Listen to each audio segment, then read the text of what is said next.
in today's video, legit po yung pag-uusapan natin. At dati ko na itong na-topic sa video na to dahil nung na-approve niya ako agad sa 30,000 pesos. Meron tayong update sa loan app na to ha, dahil kahit pala, pwede palang umutang ulit kahit na may existing. So, multiple. Siyempre, hindi ko sinasabi na just because pwede, sagarin nyo. Kung kailangan, pwede palang umutang ulit kahit na may existing. Kaya yun, pag-usapan ulit natin tong si Last Fast Cash sa video na to ha, dahil nakautang ako kahit na meron akong existing sa kanya. Hello everybody! Welcome back to my channel. It's Ate Red here. At yun nga, meron akong update sa inyo regarding this app and I think it's about to become one of my favorites. Charot! Pwede bang gamitin yung paldo? Paldo tayo pag legit yung online loan platform. So guys, just a quick trip down memory lane because this is based on my experience. So yung loan app na to ay pwedeng magpahiram ng up to 80,000 pesos. At yung provider niya, since legit naman, and gamit na gamit ko po yung Lazada. Yes, Lazada po app. Kung gusto mo mag-avail nito, dapat meron kayong Lazada at dapat verified po yung Lazada wallet nyo. Well, I trust naman the company that's providing the service. Dito ko po siya ina-avail sa main phone ko, which is an iPhone 17. May magsasabi na naman ito, sana all iPhone 17. Hindi kayo mapapasana all kung meron kayong facilities like S-Loan or Shopee Pay Later. Kaya meron ko nilagay na product link. Kung wala kayong S-Loan or S-Pay Later, there are many payment options dahil flexible po sa kay Shopee. So if you're interested, then go ahead and click the product link. Okay, bakit hindi Lazada?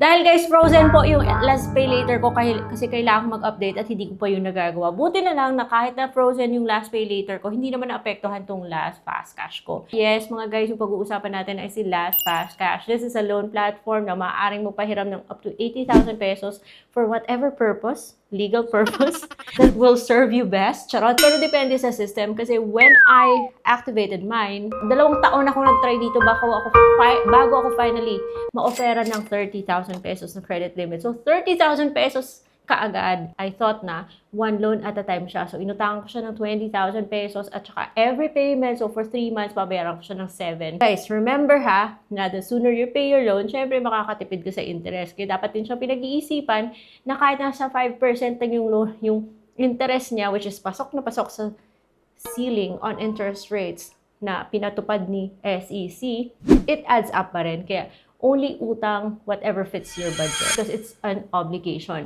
After ko magbayad ng second payment ko guys, nagulat ako. Pwede na pala akong umutang ulit. At yung kagandahan pa nito, kasi yung mga previous kong binayad, yung first and second kong payment, syempre principal yung ibabalik, hindi yung interest ha. Binalik niya rin sa credit limit na pwede kong utangin. So again guys, dapat siyang pag-isipan kasi yung assign sa akin is 5%. And na-notice ko lang na the longer the term, bumababa yung interest. Kasi dun sa 9 months, naging 450 na lang siya. But still, it adds up. Napapalaki po yung interest ha. Let me show you this na lang. So, to access nga pala, if meron kayong mga Last Fast Cash dyan sa dashboard nyo, punta lang kayong Last Fin at makikita nyo. Merong Last Save, merong Last Pay Later na frozen. I'll deal with that later. But this time, let's just talk about Fast Cash dito. So, meron akong available 23,333.32. Akala ko hindi ko siya ma-withdraw. Pero bigla ako, guys, pwede ko nang pindutin yung withdraw button na yan. O, kita nyo, meron pa akong natitirang repay, which is 7,820. Kaya nga, medyo mahal. Dati kasi 3 months lang yung pwede. Mag-offer kaya siya ng longer payment terms, like 9 months or 12. Gulat ako na pwede kong utangin yung 23,000 sa terms like 1 month, 2 months, 3 months, and 9 months. So, kung mag-1 month ka, syempre, kakatipid ka sa interest. Pero yun nga lang, medyo mabigat naman yung babayaran mo. Babayaran mo naman is 24,954 kung doon ka sa 1 month. Pero makakatipid ka sa interest kasi interest and service fees, nasa ano lang, nasa 165 lang. 1,165 and 489. O, diba? Okay na rin yan. Syempre, mabigat yung 24,000. So, say for example, gusto mong 3 months, medyo mahal din siya kasi 9,100 din yung babayaran mo every month. And that includes your monthly principal na 7,766, tsaka yung interest and yung VAT. Oh, may VAT pa. Nasa 1,000, nasa 1,400 din yung napupunta sa interest tsaka service fees. Pero pasok pa rin siya sa cap ni BSP. So, pwede nang i-consider. And kung doon ka naman sa 9 months, syempre, mas magaan yung hulugan, pero matagal naman matapos yung loan mo. Pero yun nga, I'm having this impression na pwedeng mag-multiple. But guys, huwag nyo namang ipatong-patong yung utang nyo. Otherwise, nako, malalagot din. Baka mabaon. Kaya, only borrow what you can afford to pay back at wag niyong sagarin. Kasi dito dapat tayo napupunta sa mga loan apps na at least compliant sa SEC, and by that I mean yung sumusunod sa ceiling on interest rates. Kung gusto mo namang 6 months, ganito po yung babayaran. But what I'm trying to say is, pag more than 6 months na, nagiging 450 na lang yung interest niya. But still, it adds up. Medyo mahal din yung interest. Lumalabas siyang 36,000 guys yung 23. So, mahal. But, syempre, mukha siyang magaan. But, okay na rin to ha, compared with other loan platforms na, 3 months lang. Tapos, mabigat yung interest. Okay na rin to. But, nasa inyo po yan. I'm just showing these numbers for you to decide. You don't have to take it all naman kung hindi mo naman kailangan. Kasi meron naman siyang minimum na 2,500 and then a maximum yung kung ano yung kaya ng credit limit mo. So, whatever you decide on, kung i-claim mo siya, magpipin ka po. So, please don't forget your PIN. Otherwise, mag-forget PIN ka pa, which adds an extra step sa utang process. So, yung disbursement complete, kaagad ko siya natanggap, buo. And, okay, panibagong babayaran na naman to. By the way, pag napunta na siya sa last wallet mo, you can transfer it to another e-wallet or you can also leave it there sa last wallet mo and use it for bills payment kasi may bills payment din sa last wallet. Pwede rin i-transfer sa bank accounts nyo. Nasa inyo na po yan. But do remember, meron fees associated pag nata-transfer. Ginamit ko yung part of it sa pag-pay ng bills. Yung natitira, nilipat ko sa bangko, yung fee niyang 15 pesos, ibabawas niya doon sa amount na mapupunta sa bangko. So I think okay na rin siya. But then, of course, interest, with every utang comes responsibility. And by the way nga, guys, because alam niyo naman na pag nag-glasses ako, kita niyo, ayan, di ba may reflection? Pag hindi ako tinatawag. I wear contact lenses, pero hindi basta-basta yung contact lenses na ginagamit ko ha. And there's this brand, favorite ko po, which nabibili ko sa EO. And what I have right now is Sienna. And po,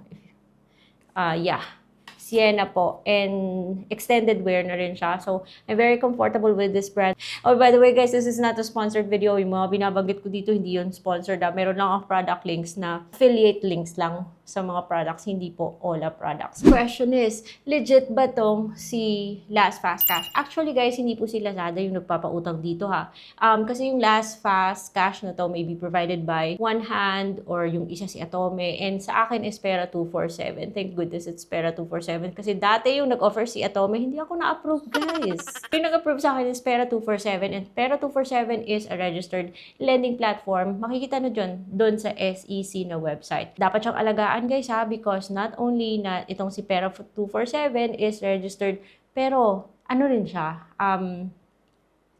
nagre-report din po siya sa CIC. So, kung ano man yung behavior na to, say for example, ngayon, sinagad ko siya, lalabas din yan sa aking credit history, guys, which can affect my future loan applications. That's a risk I take para makapag-review ng loan. Tinataya ko yung credit history ko, guys, para makapag-review ng mga legit na mga loan apps. Kaya sana pinanood niyo yung buong video. At kung gusto niyo mga aesthetic finds, ayan, kung gusto niyo merong pa anek-anek dyan para sa mga sa bahay niyo. And this is an artificial plant from Modofo. Meron akong product link because yung nagkasakit siya, namatay, and sabi ko, I can't. I'm a frustrated plantita. So sabi ko, mag-artificial plant na muna ako. Po, may basic eligibility po yung pagkakaroon ng Last Fast Cash. Now, kung pwede mo na siyang i-activate, lalabas po yung notif sa Lazada nyo or makiklik nyo yung Last Fast Cash sa baba. And once you click it, you'll go through the activation process. Like, papaalam niya sa iyo na you can borrow up to 80,000 pesos at may pa-calculator pa to give you an idea kung magkano yung magiging monthly mo. But yung calculator, pag hindi pa siya na-activate, that's just indicative po. So, it just gives you an idea what to expect. Kasi sabi nila, as Fast Cash, there are users na nagkakaroon na na-o-offeran ng interest that's lower than mine. Yes, may iba. So, usually, yung mga nabibigyan na a-assign na ng lower interest are those na mas maganda pa yung credit history kaysa sa akin. So, ganyan siguro kung bakit 5%. Nasa 5% ako. But it's okay, guys. Okay pa rin yan. Pasok pa rin yan. So, para sa akin, okay siya.